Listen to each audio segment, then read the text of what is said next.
সেদিন আমরা চলে গিয়েছিলাম পুরান ঢাকায় বংশালে অবস্থিত আরমানি টোলার একটি গির্জাতে, ঢাকা আর্মানিয়ান চার্চে।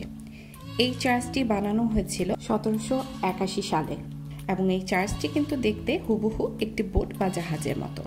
আর এই গির্জাটি আপনারা পরিদর্শন করতে পারবেন সকাল 9টা থেকে বিকাল 5টার মধ্যে। 18 শতকের শুরুর দিকে ঢাকায় বসবাস শুরু করে আর্মানিয়ানরা।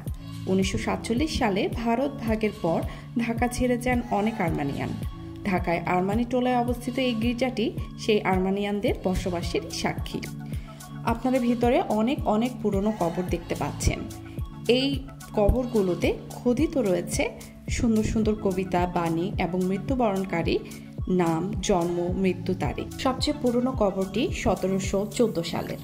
আর আমাকে ভালোভাবে ভিডিওটি করতে দেওয়া হয়নি, কারণ তখন এই গির্জাটি পুনর্নির্মাণের কাজ চলছিল।